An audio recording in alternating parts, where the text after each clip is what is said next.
Whew. All right, welcome. Welcome. Let's see. Blah. How are we all doing? Welcome. Hopefully. Let's see. I think we're looking pretty good. Make sure my mic on. Check. All right, cool. Had a update to OBS. Let me see if anything actually changed. It looks like that's good. Can you hear me? It's only you'll be able to actually know if I'm talking.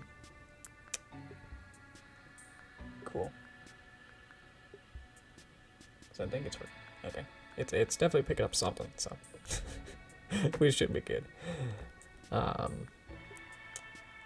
see. That's right, I need to actually look to here again. So one thing I forgot to do was actually check the Discord and see what custom ideas we have. So let's see. Okay, cool. At least I got that listed up there. Welcome, Dakota. Great to see you. Just hanging out until more people come in. Ugh. Try not to, if I talk too much before no one's here, then that's not good. Well, Queen Day and Night. Cool name.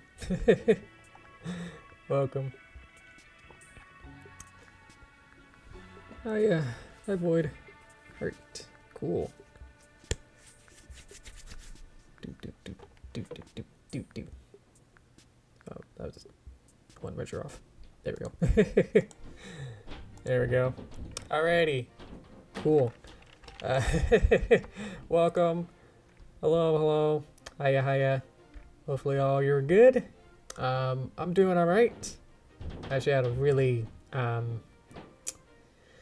exhausting week this week. So like each night I was kinda I don't usually take naps like in the evening, but yeah, this week I think I did like 2 or 3 a day per week for this week. So yeah, it's been tough, but made it through. We're at the end of the week, so yay. Now we get to celebrate with this horse over here. Do this horse. So happy about that.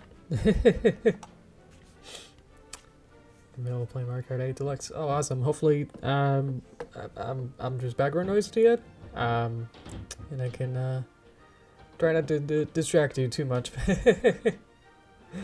Hopefully that's all right. Well, what I do got is I got Toon Boom Harmony 22, so it's this year's new release version of Toon Boom Harmony. That's the whole animation software here. First impressions are that it's 99% the same as Toon Boom 21. Yeah. Toon Boom 21, like their like headline, thing of like what's cool about 21 was like there's a bunch of speed ups and a couple new nodes. 22 seems to be we already know that you like Toon Boom, so we're not gonna change anything, but we'll just add like a couple nice what was it, quality of life stuff, and like maybe 2 or so nodes that yeah, that might be helpful. I don't know. So yeah, it's basically the same virtually. Those little dots here I'll explain throughout the puppet that I did update a whole bunch of stuff, so the puppet's actually mildly better. Thank you. Yeah, this is from the G5 movie where Sunny in the first 10 minutes was wearing his cardboard alicorn outfit. do I plan on continuing? Oh, I've been working on it throughout this whole time. It's just been finding the time and energy. Basically just trying to find the energy to actually work on it. But the recently the G5 little short that we were making the past couple months or so. So like after work, timeline wise, I would come back from work and then work on the animation and like clean it up and then get ready for the stream like the month ago. And then so that was pretty much taking up my whole time, and then I would have dinner and then relax after that. So it's like I couldn't really have time to then do the G5 animation and then also on top of that work on the movie. So unfortunately with that, yeah. So now that that animation is done, now I got Tomb of 22. And so now it's like, whoops, now I got to work on that. And yeah, so I'm trying to like because like Toon Boom 20, each version of 20 Toon Boom resets everything, so it's just spent so much time, and I'm sure today I'll have to probably find some tool that I didn't realize I needed with some keyboard shortcut that I had in the older version. But yeah, welcome guys. So I should have some time, hopefully by next week I should probably get some animation going. But yeah, I know it's taking a lot longer than usual, but my life has a new schedule, so a full time, which I'm not used to. So full-time work at a different job, so I don't have time to. I have less time. I have 40 hours less per week to work on it, so it's like really slow. It should come out hopefully by the end of this year. Hopefully, you know, cross fingers that'll. I can't bring my other arm, but cross fingers that it'll come out. Chapter 7 will come out by the end of this year. Hopefully, we'll see. I don't know. I'll try my best. Thank you. Hi Luna. Nightmare Nate. Hi Marshall. Yes, that's gonna be the whole thing today. Is gonna figure out what the costume. We can do a poll, or I can just kind of pick one. We'll go into that. Can do video called Derpy Cart. And hi Sasha, welcome. I think I did like Speed Racer Dash like years ago. And I think I've done some Delta Brony, King Sparta. They're the same person. I think I did some artwork with some Mario Kart stuff.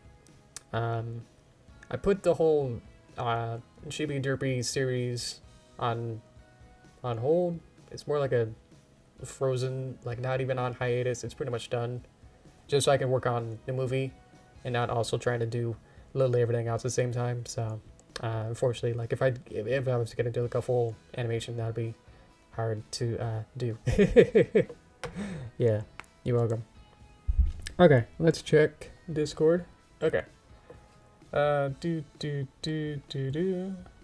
Okay. So I asked you guys on Greenwater Club, link in description, what kind of costume would Sunny wear for Nightmare Night. We got Sunny in Twilight cosplay. Maybe a witch or wizard outfit. Let's see. Maybe a pirate. Okay.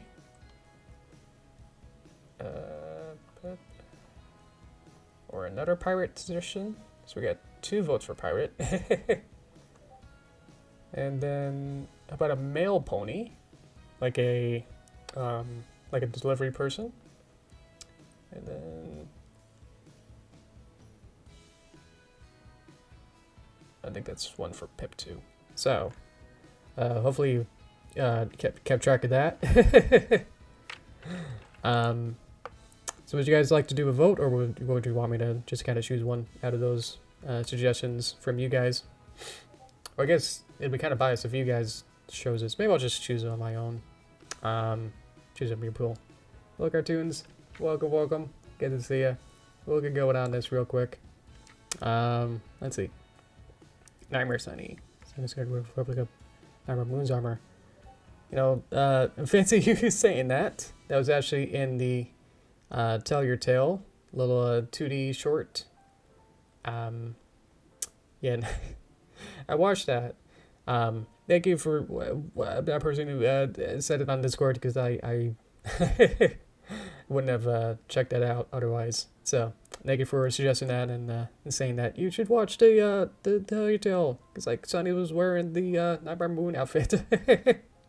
You watched that too. Okay, made it sound like you wanted me to absolutely replicate it. I feel like it'd be kind of redundant to like do the exact same thing.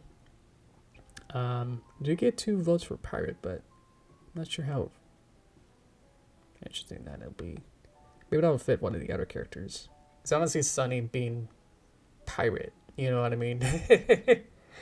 But I feel like Twilight was one of the first one.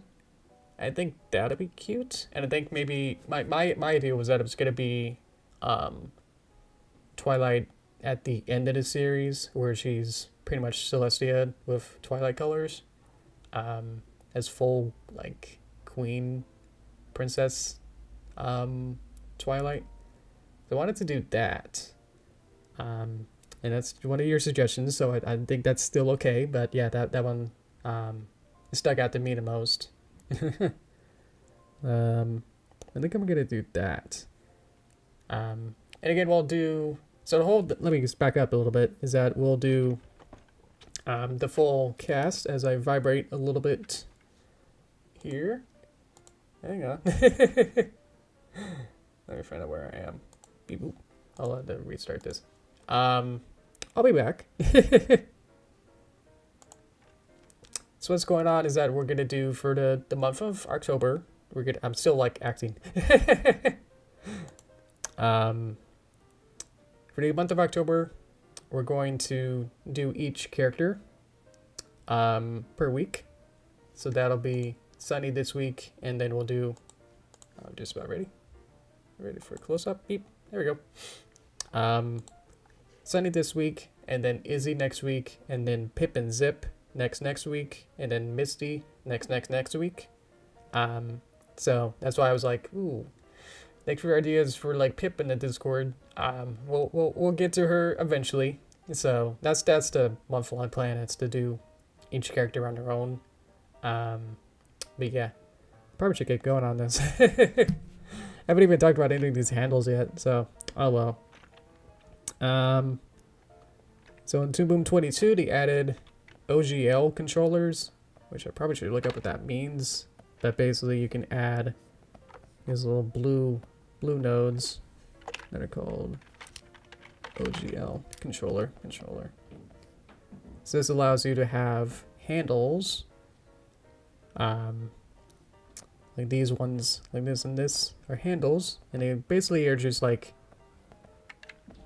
they're basically what Toon Boom puppet makers kind of already use, but like these are now officially built into the software. But basically I wanted to like click on, if I wanted to select the top of Sunny's head to like animate it and like kind of rotate it, if I click on a random piece, I would get to the skull first, or maybe the ear. I can't get to like the entire head to like rotate it. I would just be moving like the individual pieces. So if I wanted to move the entire head as one piece, I would have to go up the hierarchy and like go up,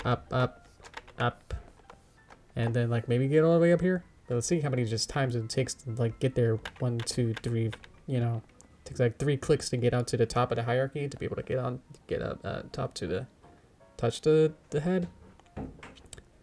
These little handles and little display things, like this little handle, head handle, is intermediate and like is a pass through, so you can like click on the handle and it just directly gets up to the top peg, so you can say like at what level you want it to be. So I'm able to then move the head. They got a new selector thing, which I probably should also change for these rotating anchor points, but it works. And so I'm able to directly touch the higher of the hierarchy. This one. So I redid a bunch of under the hood stuff for her, and I hope to like update the other characters as well. But I was able to get like, get away, this pose, get from here to here within like less than a minute of like using all my extra buttons, and able to then get some fancy controls like this. So I can like move things around way quicker. You can probably see all these other little dots. You're able to then get up the hierarchy much faster. Because otherwise, I would start from like the bottom here. If I wanted to get up to here, I would have to go up the hierarchy. Boop, boop, boop, boop, boop, boop. Or I guess boop. It's actually the top one. So, the most highest priority and can control everything below it is up here. And then like all the different elements as they go down, control less and less. So, it's a parenting system. But here's the handle for it, is this one. So that directly talks to the uppest one. So then I'm able to move everything below it in this stack. So it's super handy to then be able to use these as posing mechanisms. Added one for like the both eyeballs. Because otherwise if I click on one piece of the eyeball, I would have to click, click, click, and then get to both of them. But this way I'm able to have this one directly talk to both ones that are connected, and then be able to move both of them around. So, if anyone's interested in this kind of rigging stuff, there you go. And some other ones that added a show all handles button, and show all these controls. These are about all the same as before, but yeah, they're able to easily change a whole bunch of different parameters really, really quickly. I'm able to then select that node and then be able to move eyeballs in that poser. Yeah. Maybe want to move that back. Maybe want to move the head. So it's a little behind her. So it's not quite perfect yet, but I'm sure there could be some errors as we go along, but it's all part of the R&D process. So it's all good knowledge. Yeah. Let's see. Hi Judd, welcome, welcome. Just wanted to explain that as I could right now. So let's add some custom idea. No, you're good. I'm kind of late to getting this going. So what I'll do, probably hope for today is gonna get the vectoring of this, drawing of this done. Because I was planning to like also animating it, do a little like something, a little like bouncy animation or something, you know, kind of like bounce her around in the costume, never like animate.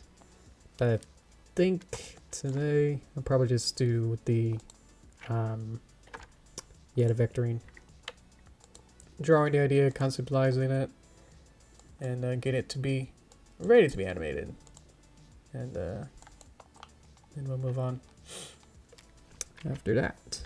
So let's see, let me get a picture reference.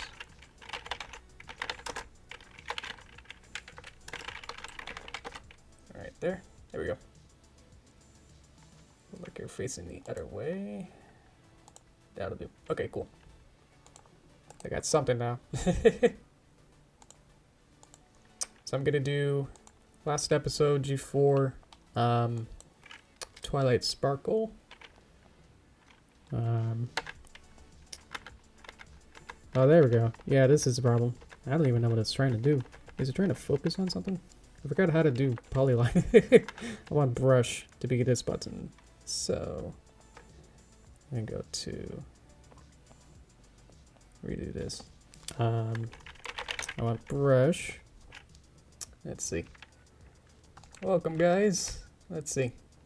Let's set the cool cousin. Thank you. Every fan. I'm doing good. Sorry I'm late. That's okay. I haven't really started yet. I just kind of introduced everything. So, no worries about that. But what I'm going to find is recenter. Oh, that's what I was trying to do, was recenter. Got to replace that. And so now if I press N, I get a brush. That's what I want. There we go.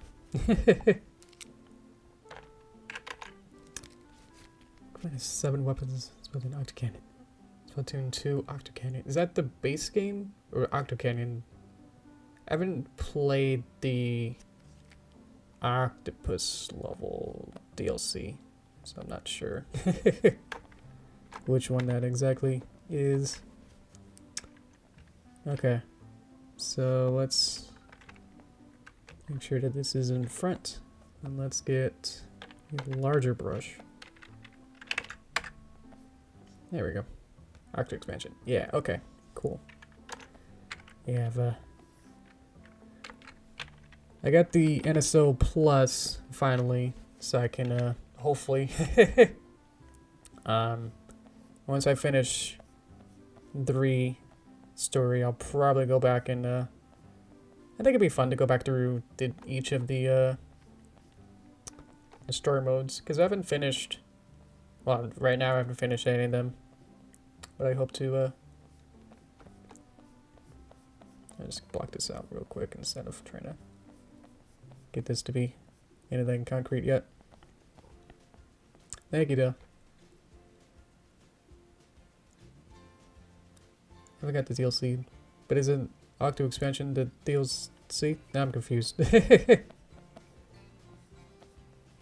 So there was a DLC for Splatoon 2 that was about octopuses, but now is Octo Expansion not the... Wait, what? Oh no, what am I correct about? Oh no. Gotta get rid of some of this. I don't need some of these details here. I'm just gonna choose what of these I want to do. I also want this to make and feel like it was handcrafted. To make it seem like Sunny designed it, like her cardboard costume that I got. Kind of a thing. So it's gotta feel handmade.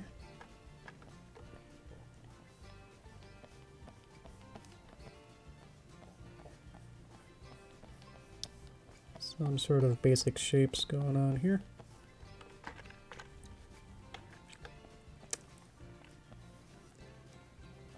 At this point, I'm just trying to rough it out and feel what I want to do at this point. Yeah, exactly. Just add like those kind of like imperfections, like paint it and like figure out what kind of material it is and then duct tape it. Always is always the answer. And some kind of chest guard. Look at the shoes. Let's see.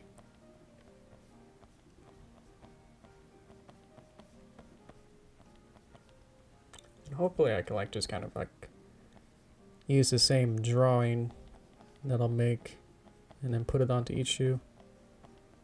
That shoe. Get some wings.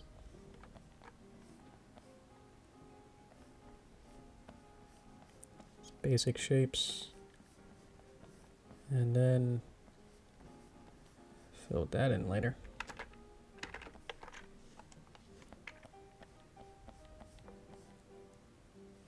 It's kind of more misty.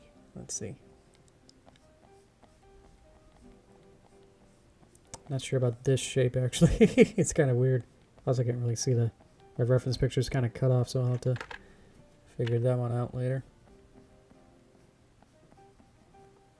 It should be kind of the scope of it, maybe. We'll see how much we can do today at this point. Let's see. Yeah. Does that mean you don't have the NSO Plus? Which is totally okay. It's just kind of trying to figure out. Because if you have Plus, then it's pretty much...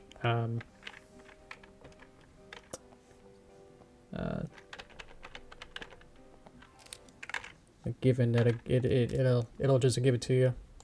It's like, hey, you go to the store and like try to buy Octo Expansion, and it's like, hey, are you sure you want to buy this? You have NSO Plus. We don't want you to actually buy this. Please stop trying to buy this.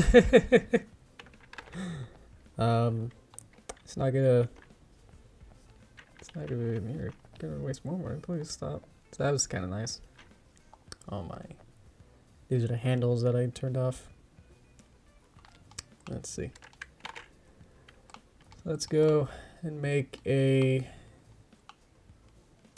new somewhere. Okay. I get you then. I feel like I've only got like a third or maybe like a fourth into some of the stories. Hello. I have to call this. So I'm gonna call it try crown, and then we'll get try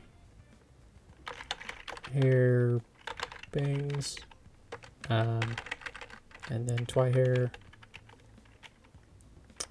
back main, and we'll just go from there. So the fun part again is that we're trying to make it seem like it's handmade. So it's good that I don't have to be, doesn't have to look like it's shiny and have like colors and textures and everything into it. Just gotta feel like it's practical. So let's see. So that'll connect to the head. Bap. So what I'm doing is making the drawing elements and the transformation element. So the green one can control the drawing blue one's position, scale, and all that. Rotation. And then hook all these bips up. And then we'll be in business after that.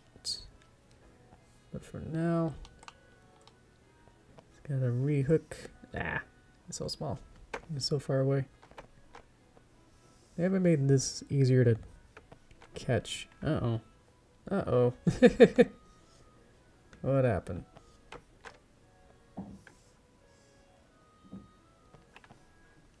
Let's see. That it could have made the tolerance for grabbing the noodles a little bit more wider. Especially when you're super zoomed out. Does it still work? That makes it composite. I want a backdrop, which I don't think they haven't really added a button to be able to add a backdrop or a keyboard shortcut. I've just been too lazy to also add one too. And then composite's probably not the best way to go about that. But now we got these elements, then at least we can get the start of these going. And let's make some palettes. So making, we can start with the cardboard part and then go from there maybe. So we'll just kind of sketch this part again.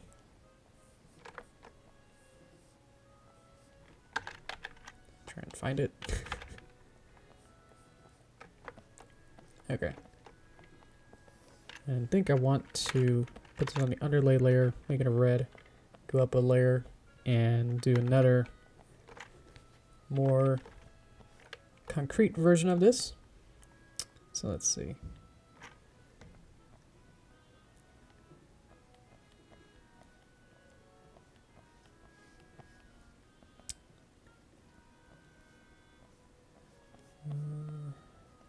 I actually kind of like this kind of whoop up to make it seem more wonky. I feel like that's always an important part when making any kind of asset, is to make sure that you do wonkify it or like kind of Dr. Seuss it, or kind of make sure that there's less straight lines. So I feel like having straight lines and perfect angles will then make it seem very perfect and sterile. So it's always more fun to look at if it had some of these more impossible angles and stuff. Also, don't think my E is connected, or it sort of is, but it's very small. It's very thin. It's actually kind of getting more. Wacom fit's actually more fun. It's less scary for me to try and make these lines perfect here. Yeah. There we go. Doing good. If it can explain anything on the screen, I'll give you an internet point. Let's see. Hello. Mario. Welcome, welcome. After you beat it, the expansion you gotta play. You get to play as Nocturne. Oh, awesome. That's cool. Now to just have it in 3. That's just like a one of those fluid choices. That's fun. That's too bad. It's yeah, I know. That's where I try to explain it as I go to make it seem like it's almost educational to explain these things, but I know that yeah, it's very unlikely that any of this is easy to understand, so I get it.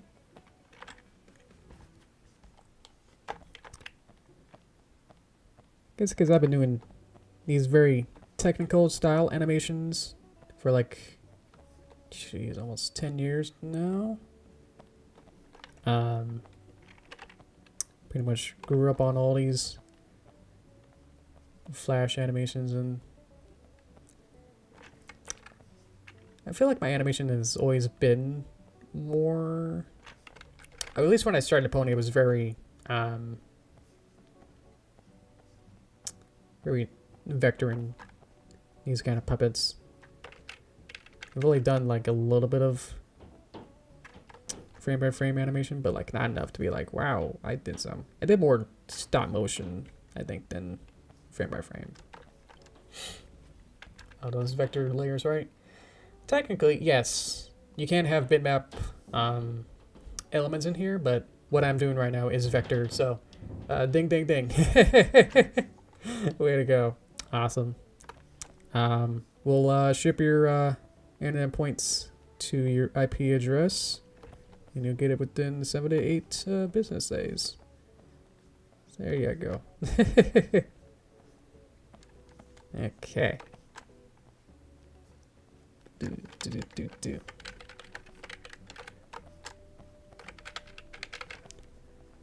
I don't know what the exchange rate is, but we'll figure it out. It's like Bitcoin, like every day like changes. So it's like, whoops, points are actually worth a lot less now today. Oh well, that's too bad.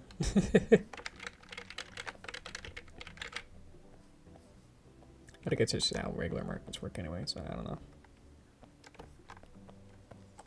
I guess there's a difference that I'm seeing now between, you know, making it wonky and just having bad angles. Because like this is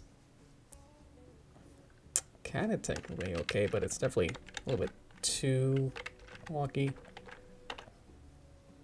A little bit too much.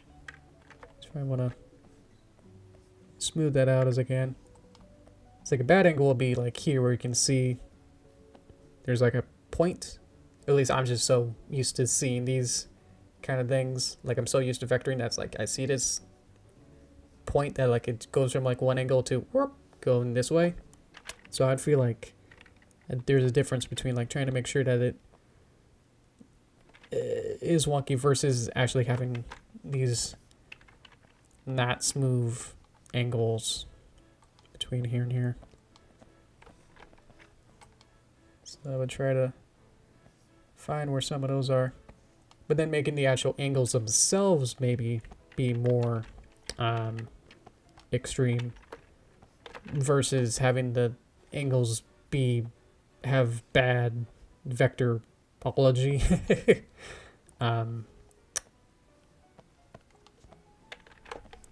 Which I sometimes struggle with. It's like I wanna have good angles and stuff in my 3D models, but also have to realize that yeah, kind of also want to make it seem more more extreme in some places. So, or just I don't want to, because like I might have like a perfectly cubed kind of like model, but then it's like, oh wait, I gotta go back and it would be less straight. And it's like, oh man. So, okay, we'll get that as a base. See how we kind of go from there to there. Boop, boop, boop. Yep, I think I explained the technical stuff that I got in the description in the FAQ, so you can see exactly what it is. But yeah, I've used like a bamboo kind of style, like a very basic, not screened one, where it's like you have to like look up at your computer monitor as you draw like an angle. So it's like you like draw on here, but then your actual screen would then have the picture, and it's like there's nothing here. You can't see what you're doing. So like the entire time your eyes are, you know, you're looking here, but you're drawing down here. So it's like create this disconnect of like when you go up, then your mouse goes up, and it's like, oh. So versus a screen tablet where then I'm able to draw on it, and then it's perfectly, this is weird to do, perfectly one-to-one when you're looking at it. So right now I got this one. So, but yeah, years ago I had to do it like this, and that was less fun. Yeah. Hello, Buttercup. Welcome, welcome, welcome. We're getting there. We're making a costume for, let's say Twilight. I'm so used to saying Twilight. What I want to do was I want to delete my sketch. I want to fill this in with more cardboard color. Something like that. And get a little darker, more saturated, change the tint, and then is there a way to select by color? I thought I had that one. Highlight selected color. And then let's see. Trying to have a whiff around the screen. I feel like it's a first experience like digital media and like trying to draw. I feel like having that first experience of it being disconnected was a little bit tricky, but I did get used to it. But I feel like the technology that was used to kind of power it was a very high quality. I feel like the DPI or like the PPI PPI pixels per inch was like really low. Like I would draw on the not screened one. I don't know what to call it. Like the bamboo, I'm gonna call it the bamboo one. You would like move your pen like, you know, like a burp, like a little bit. And you want to move it like it's tiny bit, but on your screen it might go like, or maybe even less, or like you try to draw like a nice straight line, and then on the screen it'd be like woohoo. So there's some animations that I did use, did some freehand drawing that are in the final animation that do look like they're a little bit crusty. And it's like some lines that are like supposed to be straight are kind of like whoa, you know. And it's just be like the limitation of the screen itself wasn't able to accurately figure out and find out what kind of lines that I'm doing.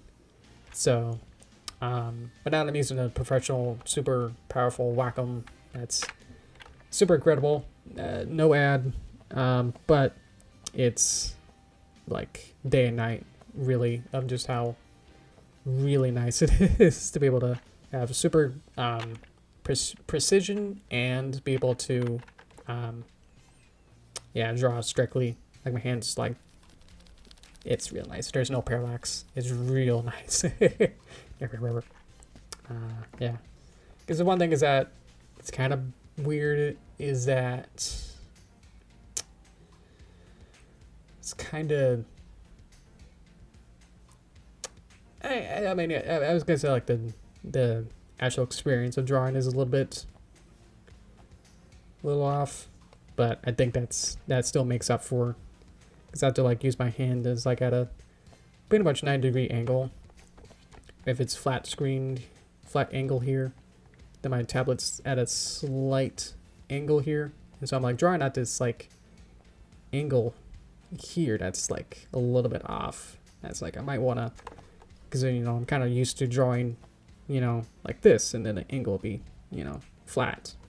But there's like this little 20 or 30% angle between the screen right now that I'm drawing at now versus, you know, this kind of a thing. So, but I can't really lay this flat, just wait at the kickstand and the way that it physically is pretty thick. There's just no way to actually lay it flat. So, that's just like a small thing. But I've gotten used to it, same as how I got used to the no screened one. So, I'm okay with it. I've had this for several years, so I've definitely got used to it over time. Let me see whether or not my picture here is looking okay. See what I want to do to adjust the drawing here. And let's go back in and edit it a little more.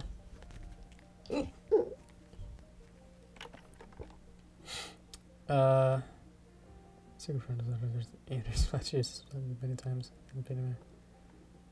Get a golden toothpick. That's cool. And let's see. We got a little brighter color here. The Wacom Mini. I haven't heard of that. It's pretty weird to draw without looking at your hand. But at this point, I'm not really looking at my hand as much as like looking behind my hand a little bit to like see where I'm going. Also, I'm left-handed, so I guess that doesn't make as much of a difference, I think. But it's still kind of like, because I actually have like buttons on both sides, so it's like it's super nice with that. I like it. And let's add tape. So let's add some sort of gray below there. And just add one up here. Beep, boop, beep, boop, beep, beep. And I guess because I'm not trying to draw frame by frame, which, you know, you'll be very determined on your drawing capability. Because what I'm, you know, drawing now is like more based on, can I just move these vector points in a certain way? So, where's my stroke? Did I forget to add my stroke tool? Ow! But maybe I'm good. Yeah, we can just add in. I'll add another color, low quality, alpha, and let's just add 2 strokes here. Beep, and then we get something like that. So, would like to make these corners flat. Maybe not this one. I'd like to round these ones. So those will be there. Does that look okay? Not really. You can definitely see how it's kind of odd. I think that kind of works. That's fun. It's big because it's like supposed to fit with the rest of her hair. That's also kind of big. So, I think that's gonna be okay. Okay. Ground done. Let's move on to hair bangs. What if I should just do this right now? Gonna add a show enable controls, enable disabled node. And we're gonna make that checkbox. And let's do this node. So it is custom sketch one, and we'll call it the sketch. Beep. There. Beep. Okay. So this will be a function thing where, let's put it in a good spot. Oh, just self-ended? Awesome. Yeah, it's one of every 3rd people, I think. So it's actually more likely than you think, but most people probably won't really say it too much, but it's very like situational thing, obviously. So it's kind of, You know, if you just talk to someone on a bus, you know, they won't probably have any, because there's no situation in some points where you have to say like I'm left-handed. But sometimes I work, I have to use scissors, and it's like, cool, these are right-handed scissors, and so the coworkers would be like, oh, huh, let's figure that out and give you some left-handed scissors, or let's buy you some. So, it only comes up a couple times, but especially if my work is more actually more like this, where it's just kind of like on a computer and just kind of doing more, how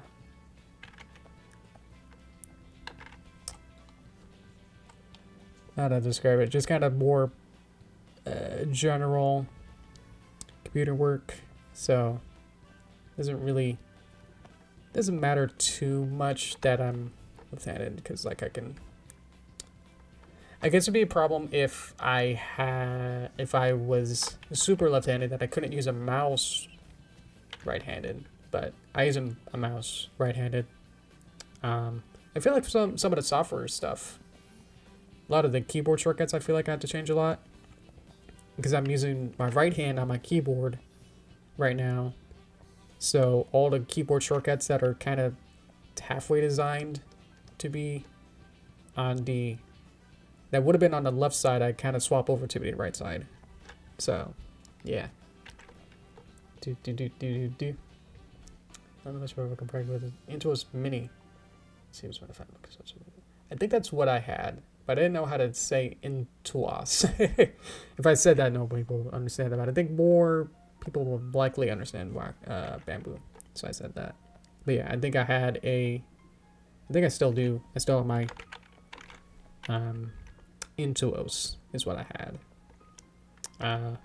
So you can look up what that one looks like. I think I had like the art package. I don't know what I'm doing here. That's not really doing much. I think I wanted to add details into here.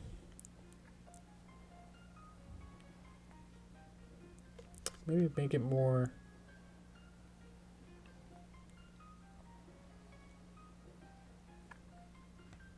I don't know. Just make it more like that. And then slide here. And then there's the two colors. Kind of going like that. And I think I want to make it. Whoop, that's not a bang. Okay. A little shorter. I can make it feel like it kind of fits inside there. So I think the crown tiara needs to be actually a little bit longer, or at least more over here actually.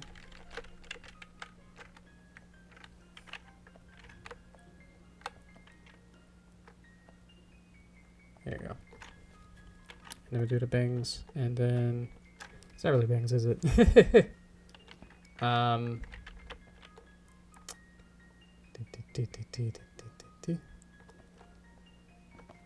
Let's see.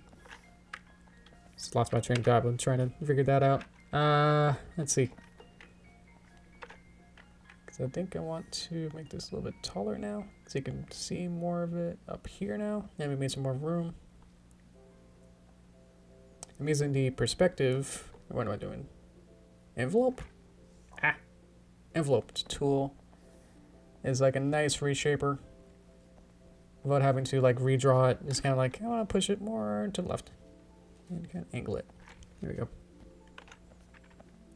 So now I'll vector it and go from there. I've vectored so much stuff over the years. I wonder what my favorite project to vector was. I usually don't really think about it, you know. I did have to do some Illustrator classes in college. We had like a Photoshop and Illustrator kind of like combo course.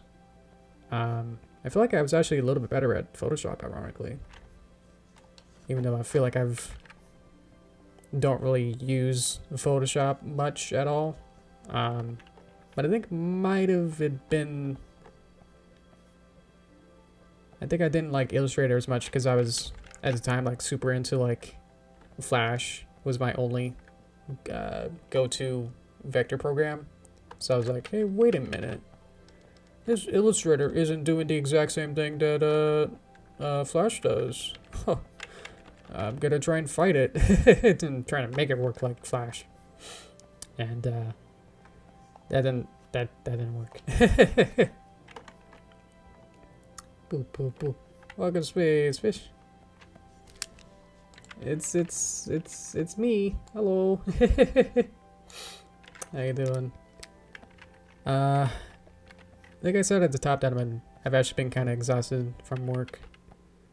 One of our coworkers took a week-long vacation, so this whole week has been we're already honestly a skeleton crew, so we barely have enough people to really manage everything. So imagine that we have a whole bunch of invoices and stuff to do, and then you minus one person out of a skeleton crew. It's like, whoa. So the other engraver started to have a little bit of a some qualms with that. So it'll be fine, but it's like, ugh. Oh, it's actually for my day job is a trophy engraver, so I help with making text plaques out of like aluminum and 3M plastic. So they what do I want? What do I want? I want it just regular brush. So for the award trophies, you would get like, you know, your base, and then like a nice fun cup thing. And then my job is to make the nameplate. So I would do this, and I'd be like, get the 2 lines there, and then that would be it on my job. And then it'll be, so I would get this part and then send that to the production, which is a person just in the back room, and then he takes the different pieces and then assembles it into a trophy, and it goes boop boop boop. And so my little sticker just goes right on top, and then that becomes the name sticker. So that's mostly what I do now.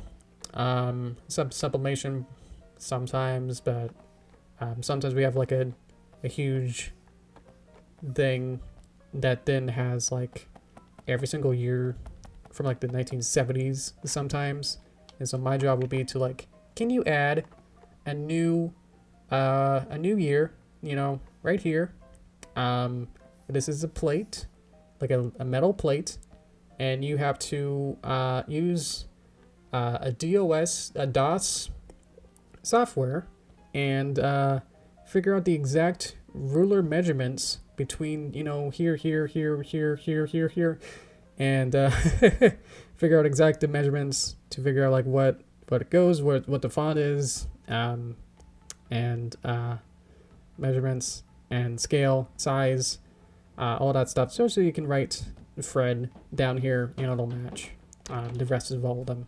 But sometimes I don't have a file to work from, so I don't know what font size is, or like what the plate size is, or margins, or everything. So I have to just practically start from scratch and then hope that this 50-year-old plate doesn't, you know, it's my responsibility to make sure that I add the next one and it's as good as it can be. So there's a lot of responsibility on that. So I've only messed up like maybe once or twice on something like that, but thankfully it hasn't been a super old one, so it's been nice. The one that I messed up on, I made it a plural instead, so that wasn't, it's not what they wanted. So they were like, can you redo it? And it's like, well, I would have to start literally from scratch on it. And so I was like, cool. So that was probably the least fun experience out of all this. So it's just easier to select everything, make it a dark color, and fill it in there. So yeah, it was That was tough. That was like a month or so ago, so it's still fresh in my mind. I think what I want is a little thicker, and I think something more brushy. Can't really see that. What if I can make it more... Can I make it more opaque somehow?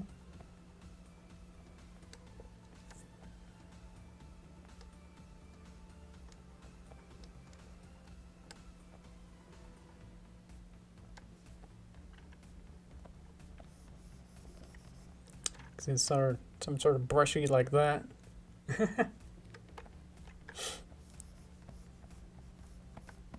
Kind of like painted in now. I feel like I want a much brighter color. And then kind of paint this one in too. This is more like Photoshop now. Let's go back to this one. And let's... What I can do is kind of take all of this, cut it, put it on the underlay layer, so it still exists, but I can now go up a layer and kind of brush this in. Obviously it needs to be way thinner.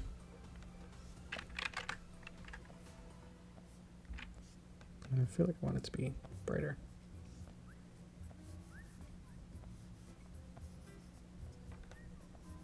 So create this texture, but if we render it, we get something more like that.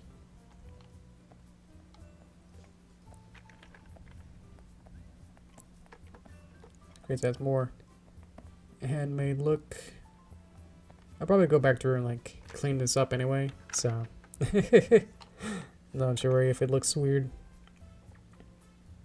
Let's see. Hey, good to see you, Kazumi. Welcome, welcome. Thanks for liking my Patreon posts. I appreciate it.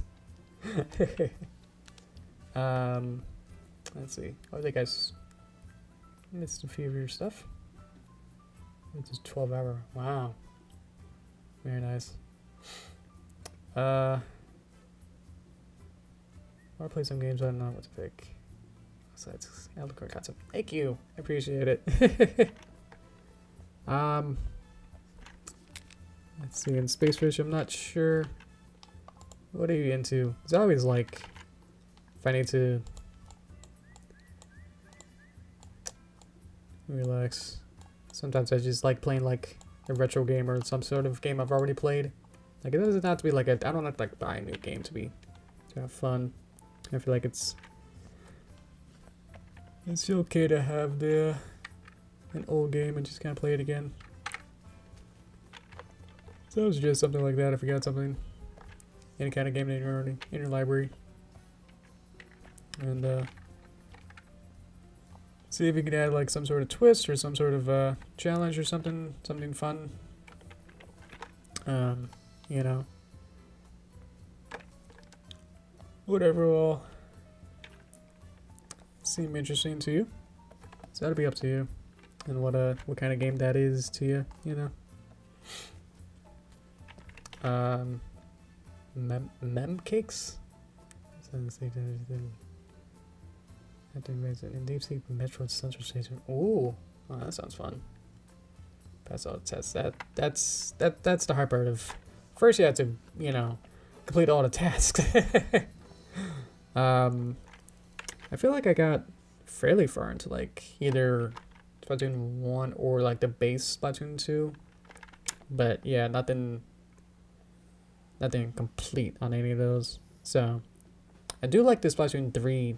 I don't know what this is. Oh, it's the brush. I want it to be solid. Just really sketching. I do like this is a fish. The Splatoon 3 story. I feel like it's most like engaging and most like addicting to be like, ooh, one more, like, ooh, this will be fun, like, ooh, it's got that much more hook than I think gameplay wise than 1 or 2 Space ones. something about it. I think something about like getting that immediate like unlocking of the fuzzballs probably has to do something with that. That's like I really like that like instant gratification of like, ooh, I got that. Ooh, I have enough salmon eggs to like make my to like unlock this one thing, and it's like, ooh, I can unlock this and like have fun with that. So I do like the story mode there. I feel like that's one of my my favorites now. And some of the challenges are still pretty easy, even like on stage 5 or 6 or where I am. So that's nice too. That's not completely doing any super unfair or super challenging, you know. Yeah, like ones that are tested to be like you have to finish it with only 1 second left, or like super yeah, super challenging. And it's like the challenge doesn't come from your inability, it just comes from, you know, how unfair the challenge requirements are, I guess. But I feel like the Pac-Man one that I talked about a couple times, that one was hard. I think I just had to like get good RNG of like the because like the pink guys that try to like stop you, and like they like just start going like as you're like trying to study the map to like figure out your route, and so like whichever way they go is always RNG. So it's like just trying to do it over and over. Like you can have a good route, but like if you get scared by the splasher guys or sploosher, then it's like you're not gonna make it. Mm-hmm. It's Mr. Grizz. I don't know what that is. Let's see. I think I need to play with the layering of this. Let's see.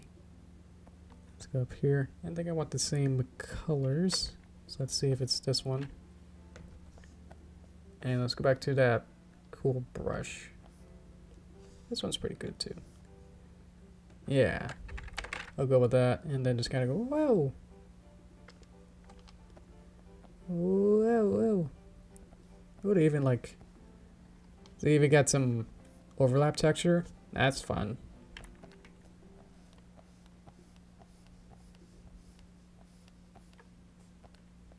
Let's add some of these. Some of these. There we go. Okay. Let's fix this. So what I can do is, don't have to click that, but I just wanna not have to worry about adding a keyframe for right now. Put that back there. Might want to hide this bip. Some of these. And this one. Let's see. It sort of works, but maybe I want to move this.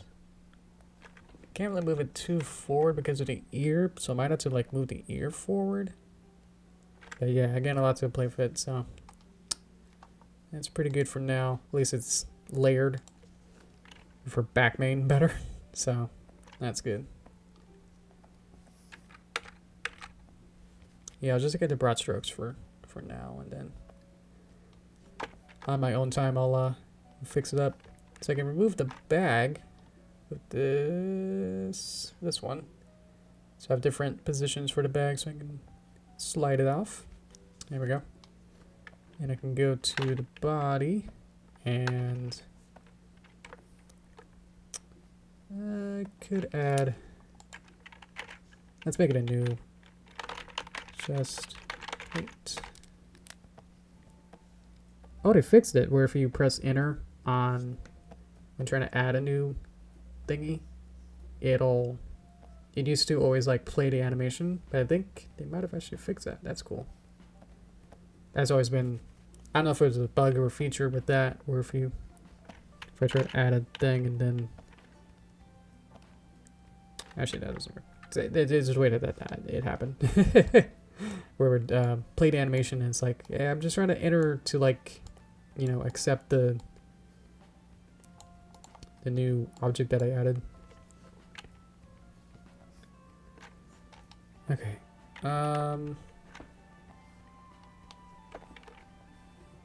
Oops. Gotta make sure I'm using the right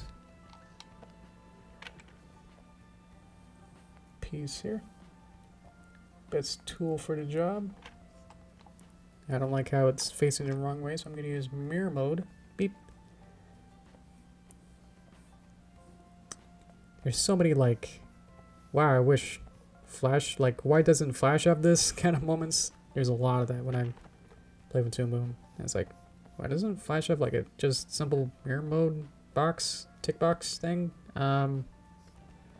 Meanwhile, Flash like gets an update that's like, we added pins and you can kind of get deformers like in Toon Boom, and they sometimes work only under certain conditions, but you gotta like make it into like a polygon, like convert it into like polygons and have like a whole bunch of different triangles make out of it, and like super slow down your computer because it's like trying to render that many different, it has to like convert drawing into practically like a 3D model kind of a thing, so I can actually like figure out how to deform it. There's like a puppet warp in After Effects, if you guys know that. So it's trying to like do that kind of like calculations. The same kind of style, but it's like, it's so bad.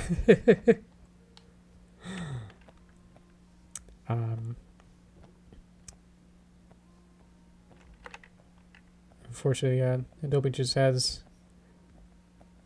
you know, all the subscription models, so it's like they should have the money to be able to, you know, develop these tools, and they are good, but they always seem to be like developed in a vacuum, or they develop it enough that like they can make little tests and then say like, whoops, you know, well, sorry that your project didn't work, but on our testing, you know, it worked on this sample project that we curated to make sure that exactly worked perfectly. So I don't know what you're talking about with your project, you know. Oh well.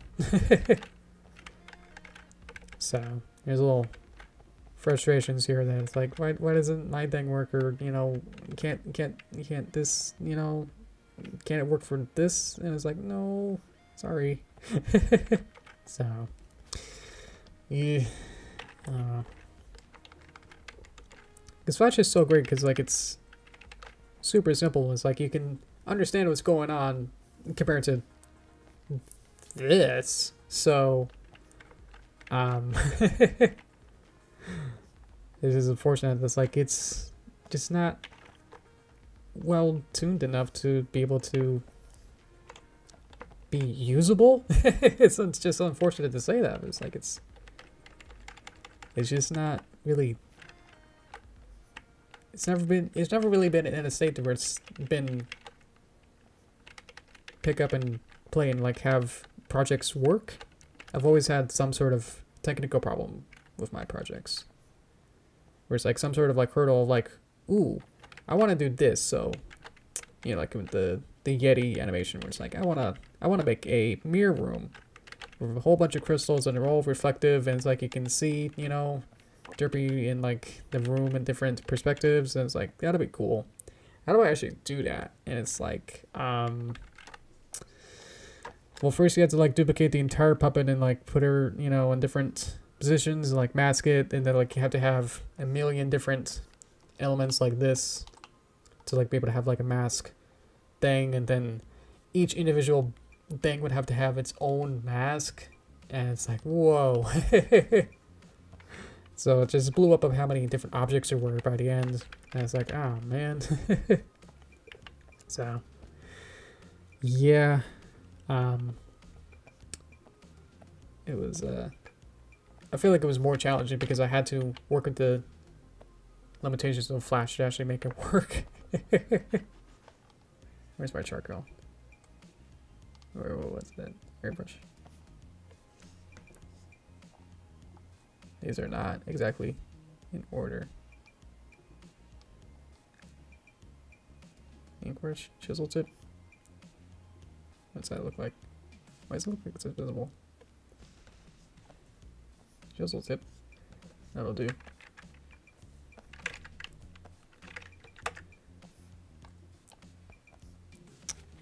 Not to say like it's possible to, you know, it's definitely possible to make super interesting, you know, and well animated stuff in Flash, but on the whole, it's just like a regular program. Like you just start to then realize just how many like O's, you know, like, oh, that's not good. Like why is it doing that?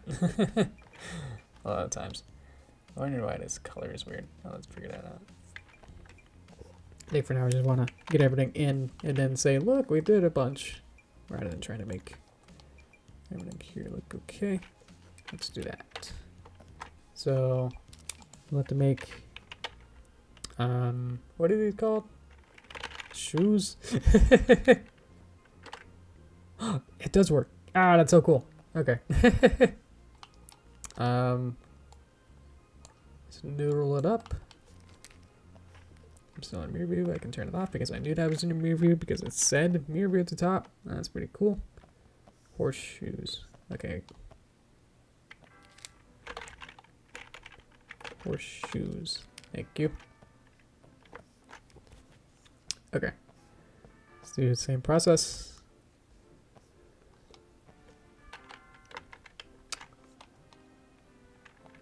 And just kind of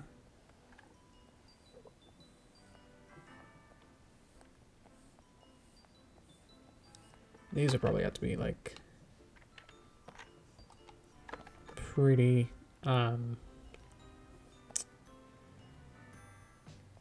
developed to look like they're cardboard. So let's add some tape into this one. I guess we can go back and add a bunch and make it turn into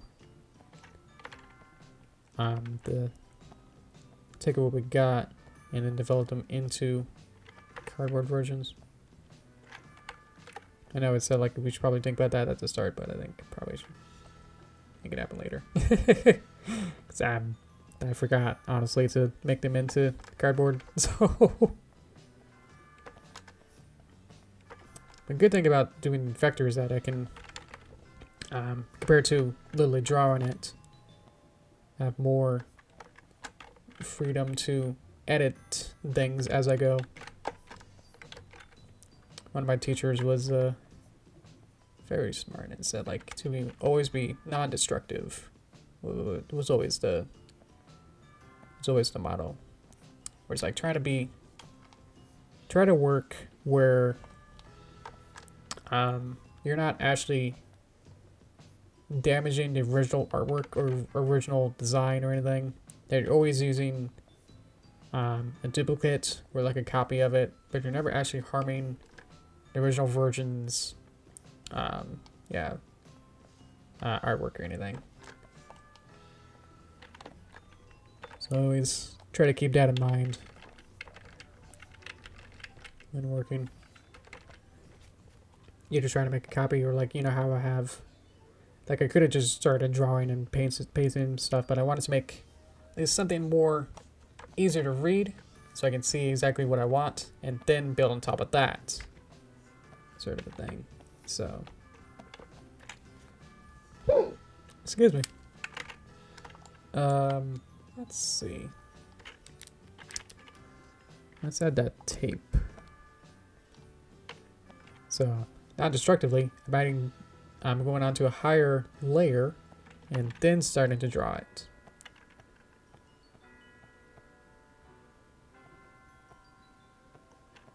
So otherwise I would have to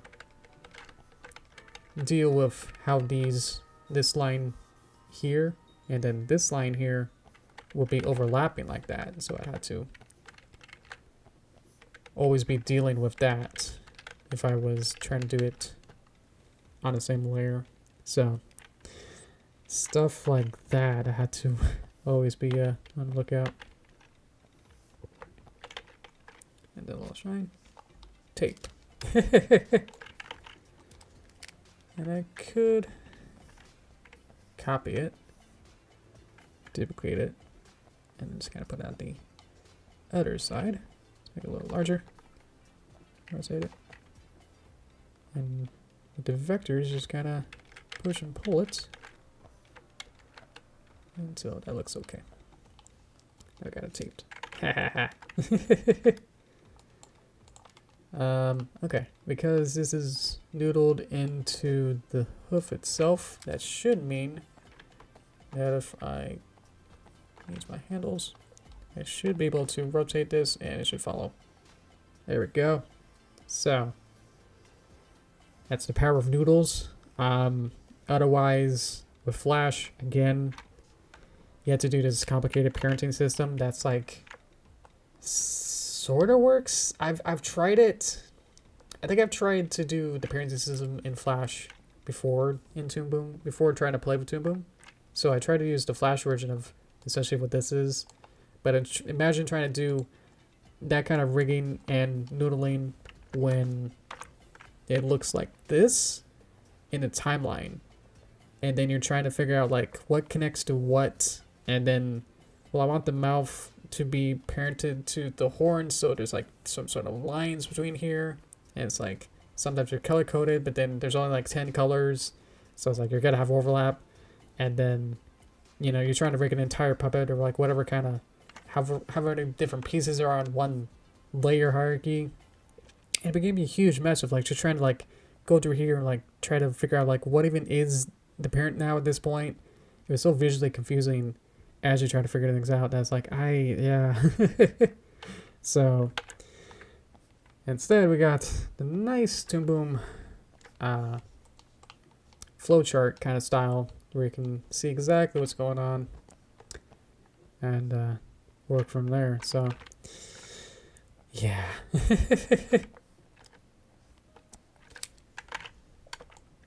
Oh boy. Let's go to wings. Guard wings.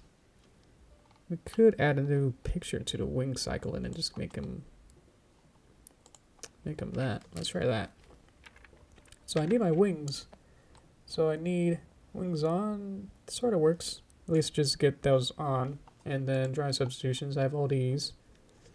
So let's just make past here. I'm trying to make this smaller. Let's make a new drawing.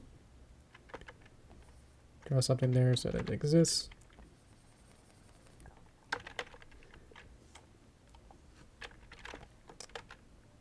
Or I just happened to draw like a wing that was like, did I use the original wing? Okay. And because this will be part of the wing cycle, it should mean that I can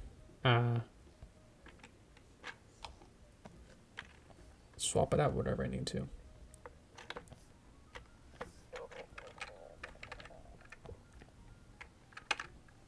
Or kind of animate in between it or whatnots.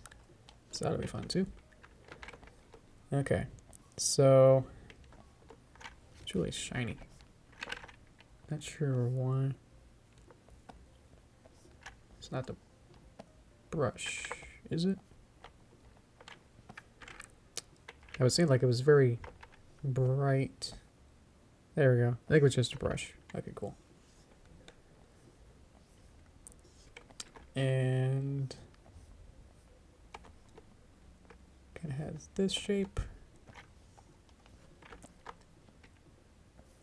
I think it's my deformer. Might be messing with me here. So yeah, Toon Boom isn't perfect either, but compared to Flash, it's a million times better. So you give and take, but yeah, you can use whatever you want. But objectively, you know, that Toon Boom has more features for you. You can kind of go do what you want. A little bit simpler. But again, like I've had troubles and actual technical limitations with Toon Boom too. So No program's gonna be perfect, so I definitely wanna definitely wanna say that. But at the end of the day, like, if I have to choose a program to like work on something, then I would choose Toon Boom to animate. Even if it's something like a GIF or something, you know, simple like it might just post on Twitter or whatever, I would still would want to use something that I would have more ease of use and like better experience with.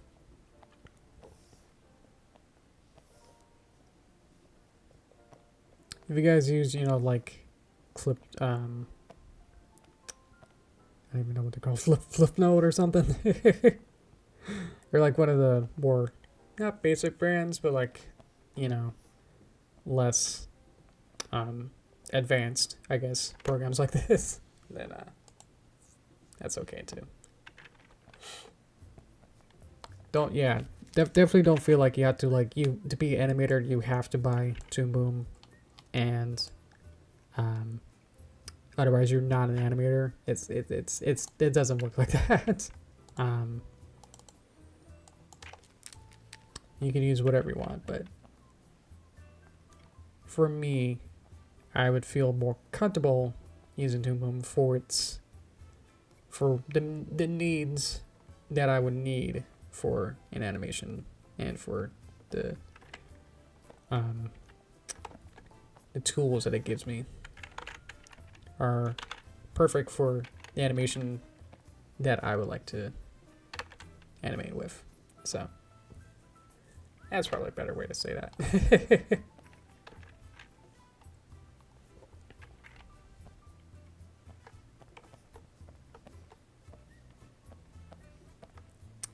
Otherwise,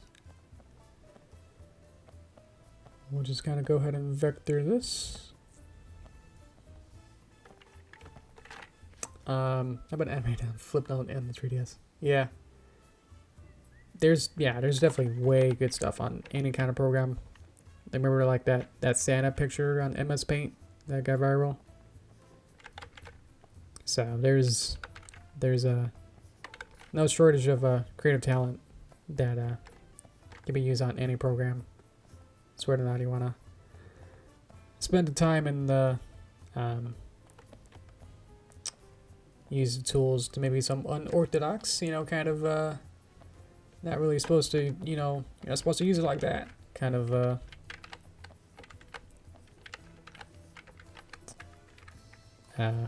features like that. Yeah.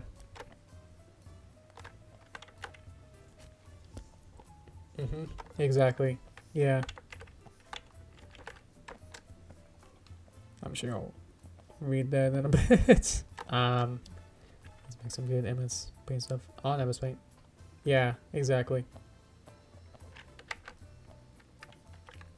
Again, it'll just depend on like what style you're looking for. Like if you're trying to make a stop motion animation, I was gonna say like something that would be a not good example, but Blender is actually pretty good for stop motion animation. Ironically, you can get some pretty good results with Blender, the 3D program.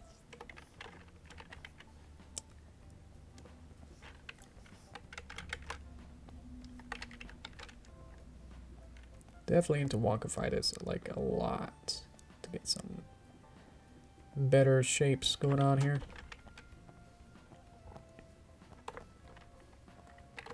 I'll close this out, but then I'll probably unclose it. Or I guess it's a object, so I guess you sort of would want that. Yeah. I was looking at this kind of like corner here, whether or not I want to close it off or have like the outline still be there or not. I think I'll keep it open. Keep them open. Keep the gates open. Do not close them. Let's see. I have a hole. See, I knew that I have a hole because this turns yellow. So you can see that. There we go. We'll fix this. Do. Crazy Venoms. Let's get this right. Wonder who that is. I noticed definitely some good pony animators. I mean, yeah, there's definitely a whole bunch. Not familiar with an MS Paint one though.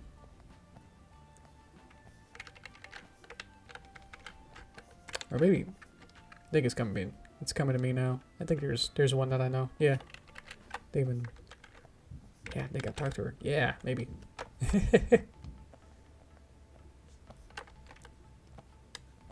Oh, he's kind of connected, so I think I have to delete some of these points and then move it back up. Let's get a lighter color. What's Twilight's? Oh, she's more this-ish. Where are you? Here? Like that? That's good. Yeah. And then we'll just add tape everywhere afterward. Let's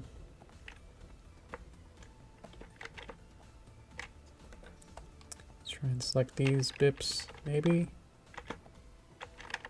Just so I can add some more detail here. There we go. Okay. Get rid of my beautiful sketch. I think the last thing is the tail. What I can do now is change the wing picture back to that one. And there we go.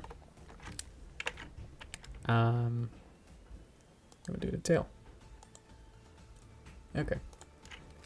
So I wanna probably, I think it's just good idea to keep these objects close to the actual tail.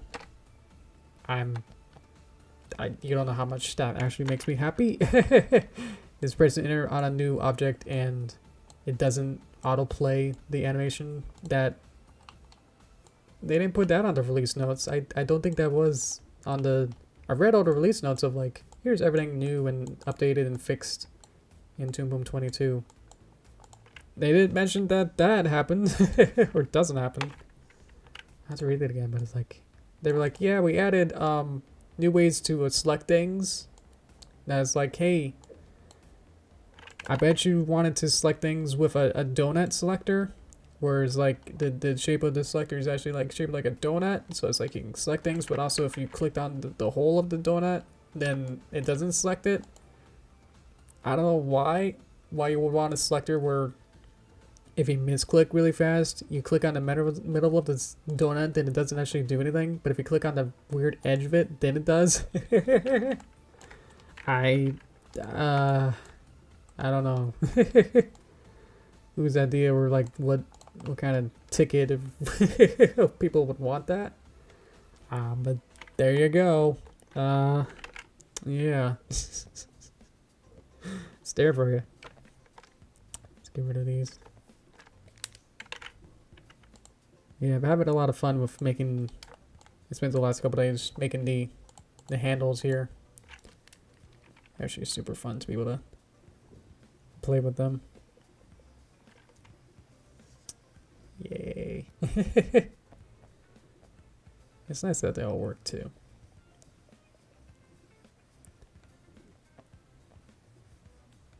The headphones over there, so I can move it around. But yeah, I'm able to pose things super easy now. Because, you know, I used to always kind of like, I would always like select down here, but then I would always select at the bottom of the chain. It's like, I want to click up here, but to get up there, I have to like climb up it. So I click to get up to here, and then I can move the whole thing. But now I got this selector that then, this little handle talks to this peg, and so I'm able to click on representation of that handle, which is this one, and then it directly gets me up to there. So it's like real nice, and I can move it around. Anyway, that's nice. And again, that's been a thing in Toon Boom, or at least people in Toon Boom would use these kind of tricks with these kind of these little handles. The handles themselves are not new, but rather Toon Boom making it an official feature is, especially be able to on the fly be able to change this into a, you know, completely different shape now. Is that's new.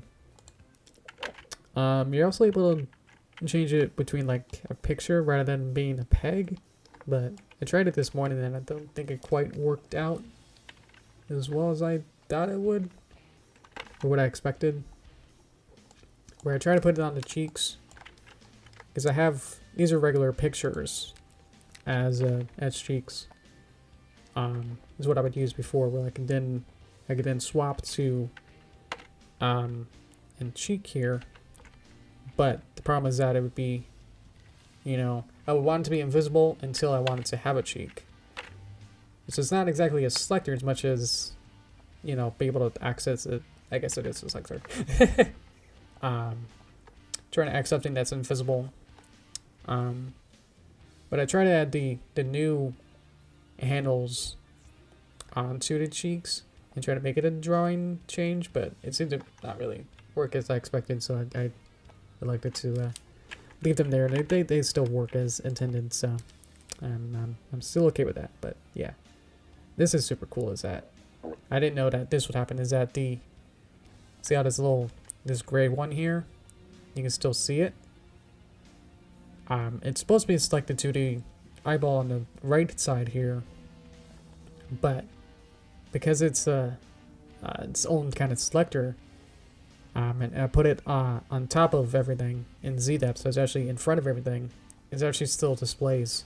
So if I accidentally have her right eye off the screen, I can select this one that's still her eye, and then move it back, and then get this kind of pose. So there you go. That's good to tell.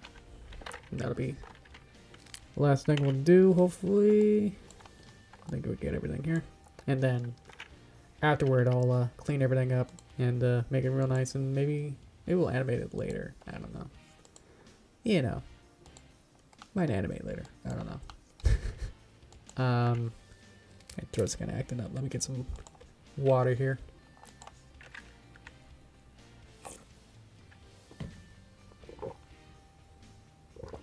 Yeah.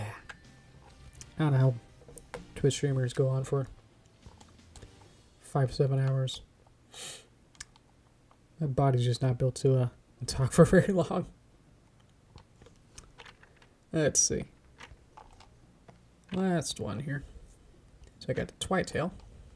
I wanted to turn off these bips so I could see around it. And I think I wanted to get a new picture. That'll do. Get a new reference picture. But I also added a new version of the models little tab here where you can add new reference pictures. You can add your own picture, and it'll appear here. And then it can be like a color. It could be like a color sheet, where it's like I want a color pick, and then be able to draw and then kind of fill in the colors directly from a picture. Or it could just be like a Pinterest kind of board, where it's like you want a whole bunch of different pictures. But I realized that you can only have like maybe like 3 or 4 of them at a time.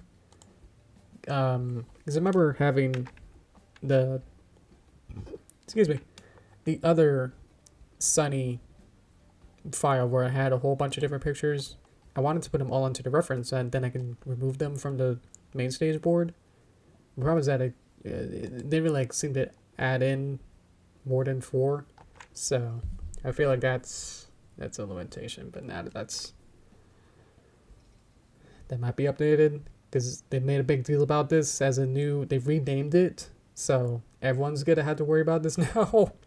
That they renamed it to be reference view instead of models, which I guess makes sense because with 3D models, you start thinking about that. So, yeah. Let's see though. Want to add a big swoop down, swoop up, swoop in, swoop out, swoop, swoop, swoop, swoop, swoop, swoop, swoop, something like that. I don't know. Gonna make it a little larger. Make this a little bit smoother. And then get those colors in. Okay. So we got this. Try to make it so you guys can also see that. Okay. Cool. So then underlay, color art. I just use them as sub layers rather than being directly like, at least for now, I just want it to be some sort of layer underneath what I'm drawing. Not necessarily that it's literally the color art now. It's more just like I want it to be a sub layer to kind of show off what I need.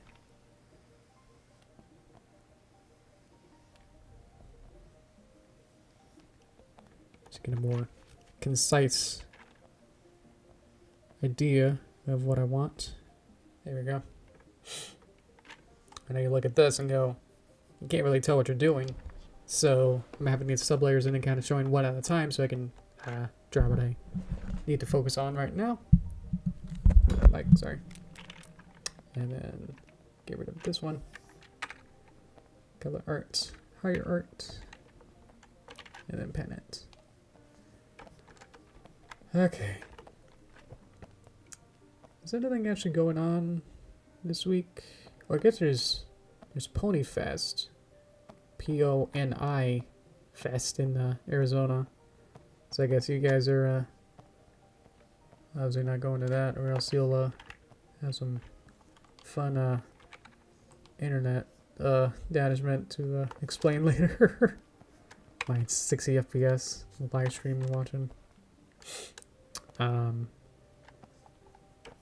I think Midnight Mares is in Arizona right now. They're probably gonna have their panel in like an hour or so, 2:05, 2:15. You have to check the con book to figure out what time. But probably during my toaster time, they're gonna start their panel. So that's interesting.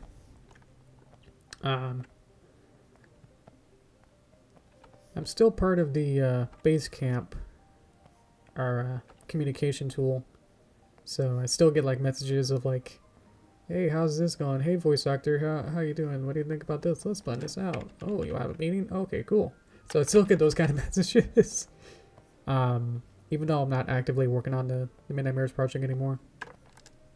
So that's still funny. But yeah, they've been planning and organizing to get the Midnight Mares panel going on. Midnight Mares is a conglomerate of different multimedia. I think it started as a plush series, and then there's a comic, and then an animated series. So I'm helping with the animation side, of course. So I helped with 5-ish minutes of animation that'll be thrown around to investors to say like, look, I'm gonna sell you on, you know, my idea of hang on, small horses, but don't leave. They're small horses and they have magic powers, and there's a day one and a night one, and they have friendly conversations, and like you know, they can talk. So I think it's gonna be a hard sell. Trying to pitch it to real networks to try and make a real show. Anything's possible, but it's been just about 8 years since he started, the director. So, but now that he's finally got like some animation that I helped with, it might start to get the ball rolling a little faster. Or at least he can actually have something to show that's more tangible, rather than it being like, yeah, I gotta show my ideas, and do you have anything to show? Not really. Here's a picture of a horse. Do you like it? So, maybe.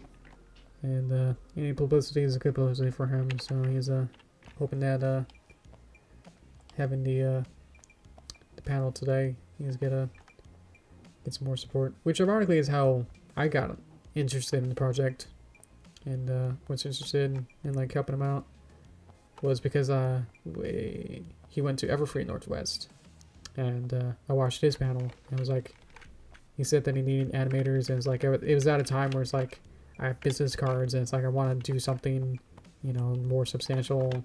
My parents were like trying to egg me on and be like, yeah, go show them that you do animation. Yeah. I was like, okay. So I said hello. He was like, okay, cool. Kept a business card, and it was like, keep in touch. And then like half a year later or more, he was like, hey, got some tests and stuff. And unfortunately, this is where it ties full circle, is that I didn't have Toon Boom, which is the project, the application that they were using to animate. So I had to use some Flash assets that I think Fluffy Mixer of Fluffy Puff made. Or maybe some other animation people. And there'd be another artist. But yeah, I used some of those assets and made a quick little short animation that was in, I think, in some teaser. And then almost like another year after that, he was like, hey, want to do it again? And I said, okay. And then we started working on the he showed me the full script and then said, hey, can you animate this? And I was like, well, that's half hour's worth. This is going to take a couple years if I had to animate on my own. You know, try to explain that this is not a, oh, I'm just going to animate 30 minutes of full animation with tons of characters and new backgrounds and stuff, and say like, yeah, I can get this done in a week. It's like, no.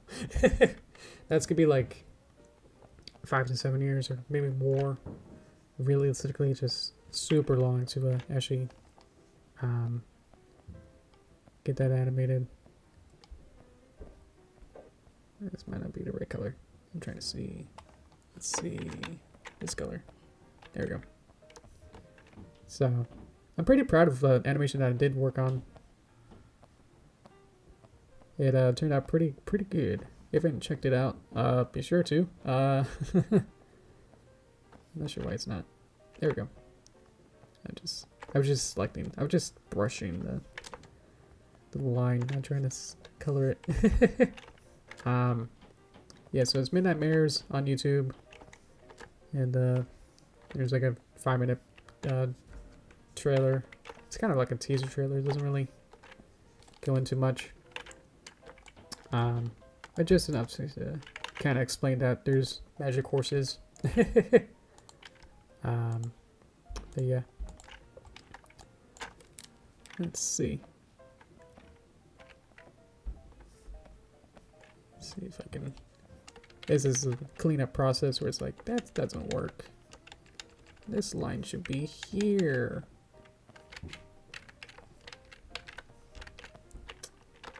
I guess I could probably also get the hoovesies. I could do that as the last thing. So kind of duplicate this drawing here. There's different ways to go about this, actually. Let's see. Let's think about this. Is that I could... I want to label this to be more accurate. So this is probably the front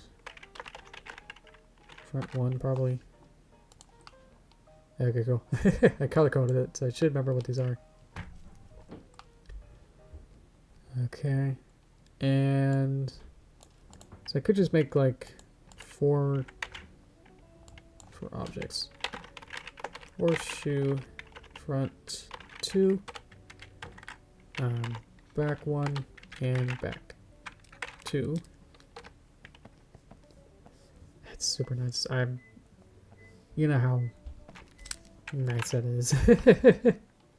Because it would just like play on the timeline once I like selected it, and just be like, whoa, whoa, whoa. You know, to like stop it and then go, whoop, what was the frame I was on? I don't even know. So it's like really not fun. Looks like the parameter for having these drawings exist for longer. It's actually not there, so that's interesting now. Yeah, I think it's just a... There's sheet disappears there. So that's enough time.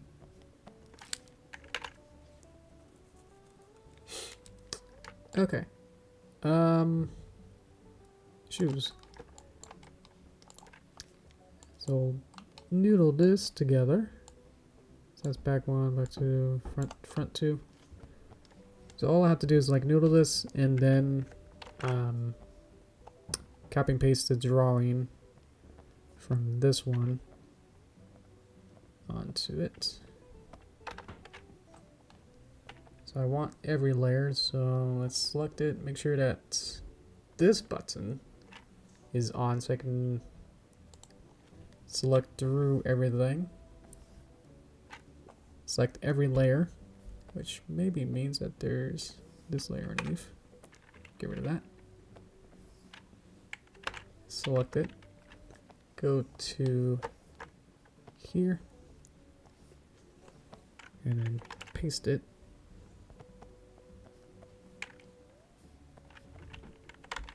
There we go. And it fits. Look at that. Cool. Because the only thing that actually changes its position should be this one. So that should stay the same. Welcome back, Judd. So it should be hopefully simple. I say that now. So let's bring it over to the back legs, which back here. B1, back 1. Oh yeah, I had a horrible time with this back leg cutter stuff. Because I noticed when I was animating the Sunny falling, that her leg will like connect into her tummy. So it just became like this huge mess of like, I wanted to like animate, you know, trying to like move pieces around and then not have collisions.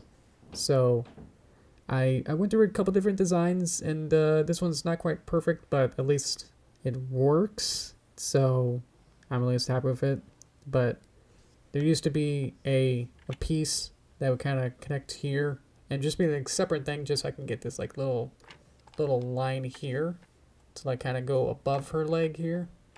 But just be like this piece, and so whenever I like move her back leg here, it would kind of collide with that, and just get it was basically just a big mess. So I went through and like added some other composites and auto patch and a couple other nodes, and re-rigged everything that actually has torso has a noodle that goes all the way back to here, and then there's auto patch there, and it's like it got way more complicated than it probably should have been, but but there you go. So at least it looks mildly better. Hopefully in practice it'll work good. Yeah. Between 2 was hardest. I'm not sure. I haven't played all of them, so probably the one that I'm stuck on right now.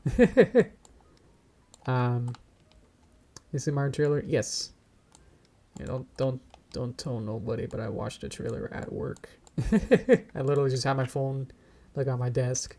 I was just kind of, like, oh, okay, just kind of looking over, like, oh, that's cool. I had like wireless earbuds in, and it was like just listening to it. Oops. So Yeah. It should be back one. So it's probably this one. But it was super good. I'm impressed with it. And I agree that the first fret it's gotta be something to get used to. I just think they chose like the wrong scenes, hopefully, of what really his acting chops are. Because the dialogue that they gave him as in those scenes seem to be. Well, I mean, it's hard to like really make a serious Mario sound with like a, you know, just a guy voice. You know, you can't give a. What is it's his place? You know, the super Italian, you know, super fake accent. You know, and trying to be serious. But I would have think that if they couldn't do the Italian, then they would have, you know, tried the other option of maybe making it Brooklyn or something like that. But they didn't even do that, so it's like, what? You know, like our two known accents that, you know, Mario's had with the Super Show and regular games. You know, it's like, wait a minute. Couldn't do any of those.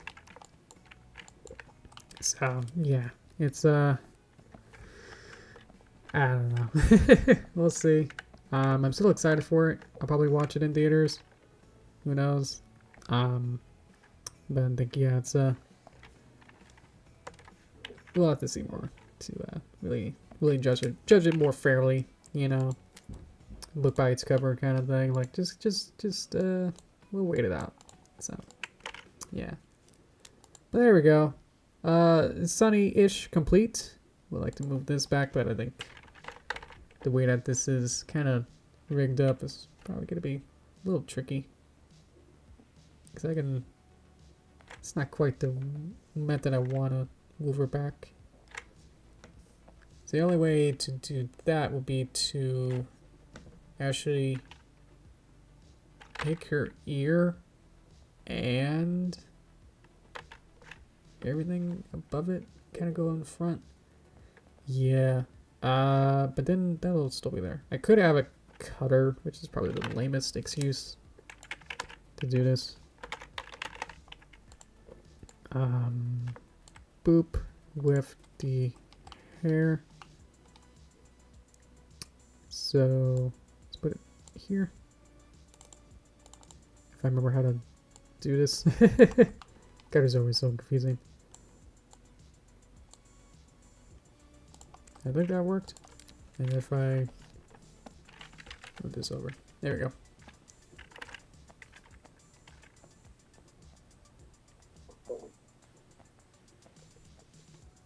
So now it's being cut between wherever the hair exists, and so now it should be much better without having to resort to much more complicatedness. Although I think this needs to be below there, and there we go. I think the bang itself needs to go up a little bit. I see some clipping of something here. What are you? What are you? It's on top. Move it up. There we go. It's not as perfect as I would like it to be, but I think for an hour or so to set this up, I can show this to a client and say like, hey, how's this as a starting point? And they'd be like, okay. And then I would then go back and try and set it up. Ooh, even got the glowy. That's fun. All right. That's kind of cool. So there we go. So we got Sunny dressed up as Twilight Sparkle Alicorn. I'm wondering what this part is actually. I think it's the hair. It's on top. Purple. Is it this part? It's on top. Got that. Gotta hide this just so I can see what happened here. Yeah, I'll have to figure this out here. Oh well.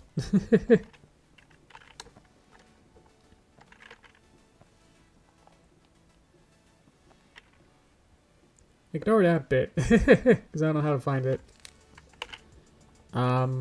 Ooh, I got it. No, but then I'll lose that. They're connected.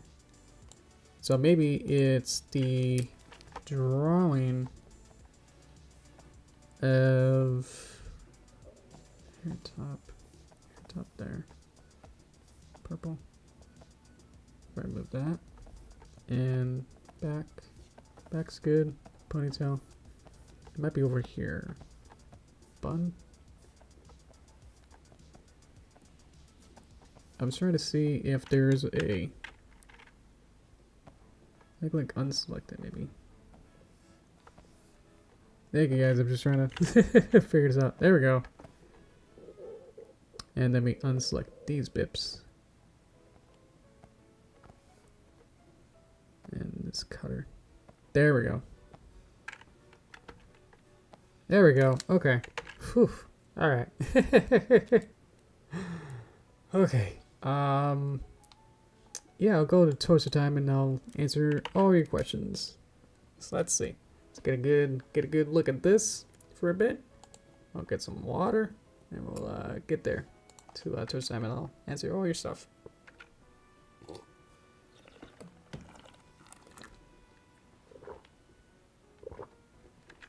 Wow. Alrighty. Boop boop. Okay, welcome back. Let's make the chat a little bigger for me to read. Hang on. Here we go. Okay. Let's see. Did I see the trailer? Yes. When I first arrived too much ago. I was thinking it was gonna be like some sort of origin story, which I think would be the coolest. Where it would be Mario becoming a plumber and then like because my thought was that it was gonna be like Mario like in Donkey Kong era and being a carpenter, like all the uproots and like learning the trade and like, you know, having a Donkey Kong and like the arcade game, and then while working in Mario Bros, then go into the pipe and then go to Mushroom Kingdom, and then he can do whatever he wants. So it seems to sort of lean into that, but we definitely don't know what happened before the scene that's in the trailer. So that's still exciting. My dad wants it to be more based on revolve around Bowser, which I think he'll be he'll be happy, because I think he agreed that he'll be a scene stealer no matter what. So, but more of a perspective of from Bowser and like what is Bowser's day-to-day life, you know, because you know we all know what Mario does all day. So on his adventures, like how does Bowser prepare for these Armada, you know, troops out and militia stuff? So what does he have to do to get that going? Some sort of Bowser side. Let's see. Well, you keep erasing your messages. I can't read them. I've seen Halloween YouTube shorts they released. Yes, I watched that. Yes, that was good. I unfortunately haven't watched it with sound. I saw the Discord message and I was like, okay, let me just watch it real quick, and I just kind of watched it. So I was like, I need sound. So I don't know what they said. I'll check that out later. I did watch Make Your Mark Chapter 2, so earlier today. So and that's actually looking pretty good. That the series has more promise than the first chapter. So I'm excited to watch more. Thank you guys. Sorry if you're already gone, but thank you guys. Thank you, Judd and Dakota. Thank you for coming. To the next stream. Thank you. I appreciate it. If anyone else has to leave, that's okay too. If you're unfamiliar, this is my chat with you guys kind of section. So artwork's done. But if you like to stick around for the talky part, that's good for me too. But yeah, the animation on Chapter 2 hasn't... It's definitely an upgrade. It just looks like a more rendered out version of the video game. Like at some points I felt like it just feels like the 3D models and textures and stuff that were used in the video game version of Make Your Mark. So still doesn't have that special render and post-processing or whatever effects they used from the first movie. Still can't replicate that one-to-one. But I think it's good enough that I wasn't like too distracted by it. But I did notice that some of the scenes, like the phones were like blank, like they were off. But it didn't really seem like Pip or so were like, they didn't like turn off. Didn't really see them turn off, so it's like just kind of like weird, kind of awkward to like see them have phones that are off and like still kind of like pretending like it's still on and kind of like touching it and going like, they just can't. That kind of stuff took me out. That's like, didn't have the details to like added texture onto it. Like you saw like on my last couple streams where I added how easy it is to like take a snapshot of whatever and then literally just UV put it on that picture and it's kind of being done on the 3D model. So yeah. Is Chapter 2 like the entire series? Because I would think it would be the second, like every episode would be a chapter. But are we saying like Chapter 2 is actually like the 8 episode or so series now? That's weird. It's gonna be hard to explain then. Like, what episode are you on? Oh, I'm on Chapter 2, Episode 3. What?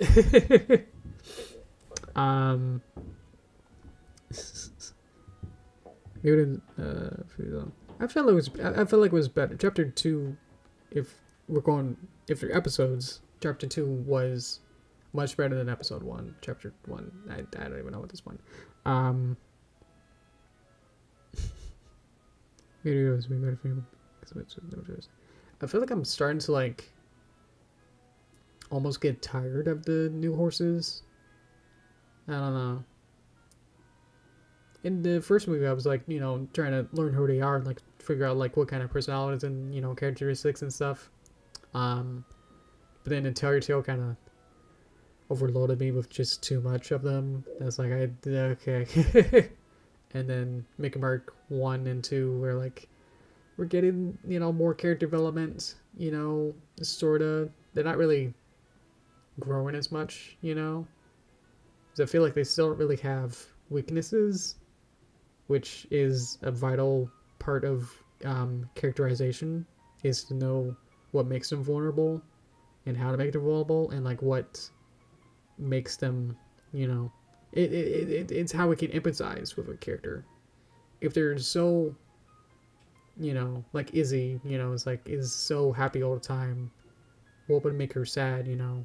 I think Chapter 2 actually did address that a little bit, where she'd be upset about the bracelet and the little craft stuff. It's like, am I good enough to like the art block and stuff? That was really good.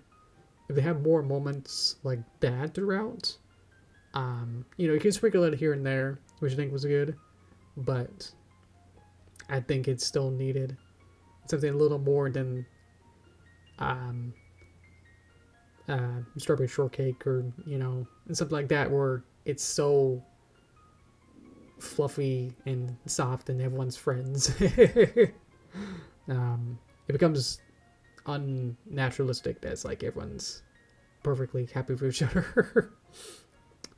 Exactly, that the bickering, the first season of G4 was something, was the most unique out of the seasons, because like they had Lauren Faust's touch and had a unique vision that the rest of the seasons couldn't really replicate. At least just in terms of writing and just how the characters interacted. Like the characters really didn't like each other. It was so interesting. It's like they really would just like, you know, draw shade at each other and just kind of like mock at each other. It was really cool, you know, to actually see that. And it's like, wow, these friends aren't always sunshine and rainbows all the time. It's like, wow. It's like not another, you know, not many series at the time when, you know, especially for young girls would actually have that kind of content.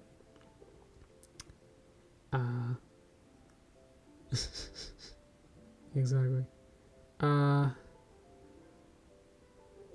yeah, I think from what I've seen in the first episode of Chapter 2, if that's how it works, was definitely better. I think it had a more solid idea or a more stronger storyline. I think that Chapter 1 was either trying to do too much or like try to introduce many different stuff at the same time within way less time frame than the movie, so it felt like super rushed. But I think now we're used to like these 20 minutes in the first episode. That's like, oh, okay, we can kind of figure out like how much content we can fit into it, and then kind of streamline it into being like make it just into Izzy's, you know, story, and then have the other characters support her, but also kind of doubt her. And Zip's character is getting better. That she would like do the note to selves on her phone. I feel like that's really good. That she's still aware of things. I feel like that's also good. That characters should be aware of their surroundings, and when something like unnatural happens, is like should take note of that. That's like, hey, wait a minute, what's up with this? You know, why is the dragon acting like this? That's odd. And it's like that's really nice, dude. Horse drama. Exactly. Obviously, they don't need to be like discordian, you know, against each other, like actually, like reality TV, you know, super at each other's throats, you know, all the time. But something that a nice balance that G4 had, where it's like they're friends, but they won't always see eye to eye, especially with the opposite personality characters like Rainbow Dash and Rarity. Wouldn't always see. They would have a different outlook of life and how they view things. That they might have some trouble of like, why would you want something super sparkly? Just make it go, you know, if you remove it, then, you know, you can fly faster. And it's like these different perspectives are,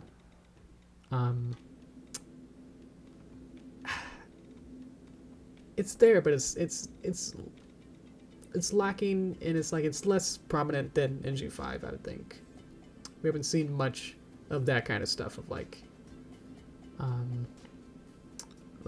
Izzy versus Pip, you know, is then the analogy of that. That's like, do they see things, they'd see things differently from their world outlook, which I think it was a little bit in chapter 2, that I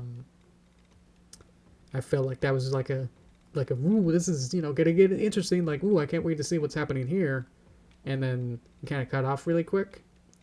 And that's like the two of them are like talking, is like with the art block, it's like that was a character moment, and it's like I wanted to see how much more can they, you know, really talk about that. And it's like, this is something that, you know, every artist goes through and a lot of other people go through, and it's like you eventually just run out of like thoughts and like ideas that you want to get, like you want to make something, but you can't force it. And I feel like that's a strong message for anyone to try and get inspired again, and don't let art block really get to you, you know. Take a walk. And oh yeah, there's also a part where Izzy was like, I'm gonna go to Bridalwood and I'm gonna get inspired. I'm gonna see the trees and get the roots, and it's like, oh, this has been great. I was like, ooh, this will be fun. We're gonna go to whoops, a different set that maybe they whoops designed for the movie, and you know, whoops didn't actually want to show for some reason. Maybe they showed it later in the season, but it was just a weird tease that's like, ooh, we're gonna get out of Bear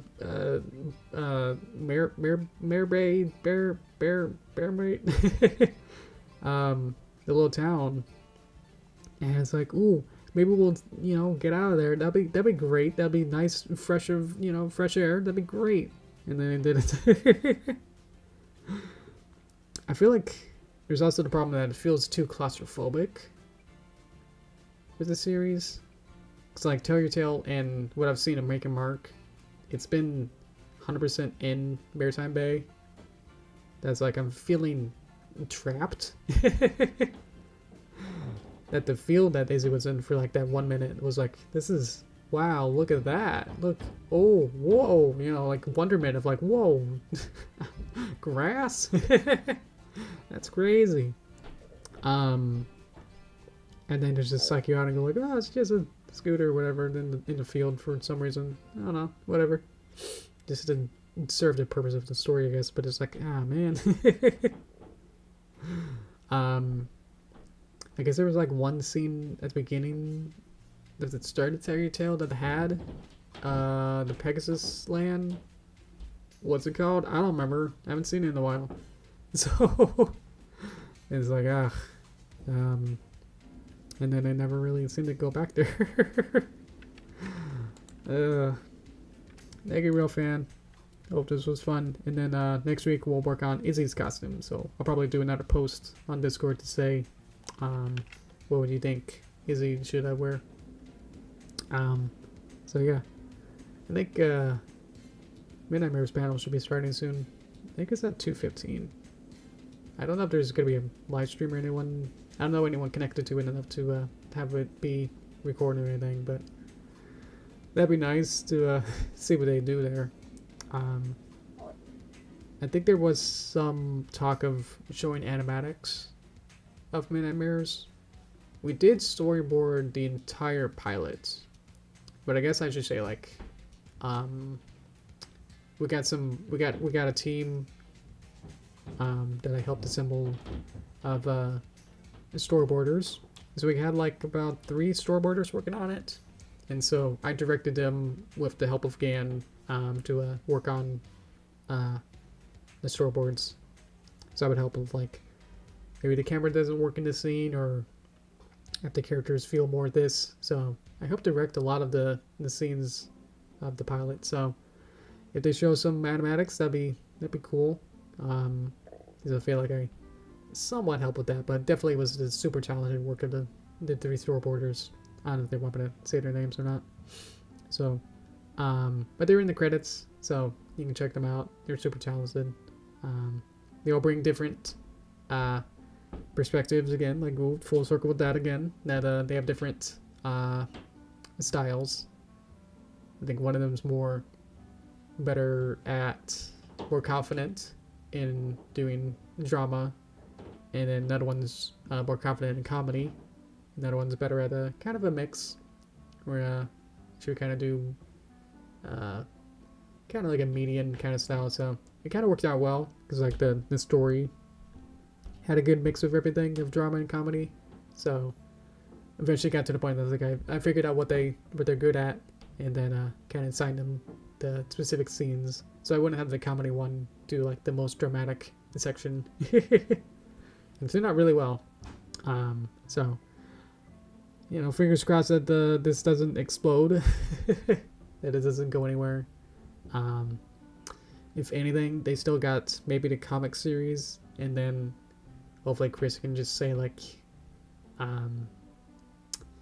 cut his losses on like trying to make a full-on series with his own course design characters. And so like, yeah, maybe a comic is in terms of production is significantly easier to produce. Not to say that it's easy, but compared to real animation, there's less working parts, moving parts that had to cooperate with each other for a comic. So yeah. So I hope that if this animation doesn't work out, he'll move back to the comics and then hopefully just tell tell the story that way. Yeah. Thank you so much. I super appreciate it. Thank you, Sati. Thank you. I think with that, I think there's not much more for me to gripe on. I think everyone's gone anyway. So thank you so much, everyone. Yeah. So next week, I guess probably tomorrow I'll post a post on Discord saying what would Izzy wear for Nightmare Night. Would like it to be slightly different than the Terrier Tail costumes, just so I don't feel like I'm copying it. So there's a million other costumes that they could be wearing, so I think it'd be fun to stretch the imagination a little bit. But yeah, I just got stuck on the Alicorn Twilight, and it's like that's just fun. And then I watched the Terrier Tail, and it's like, oh well, it's not Nightmare Moon, so I guess it's okay. So yeah, bring your ideas, get them ready, and I'll post a post next tomorrow, next day. So yeah, thank you guys so much, and see you again. I'm not drinking. I'm not that. Hang on. I forgot my buttons. There we go. Thank you. A little every time there. Okay, thank you guys so much. I forgot my buttons. Thank you. Thank you. That's good. Okay. While we're on a roll here. Okay, thank you guys. All right. Bye. See you guys next week. Thank you so much. I super appreciate it. Thank you for all the conversation. That was really fun. All right. See you guys next week. Thank you. All right. Bye.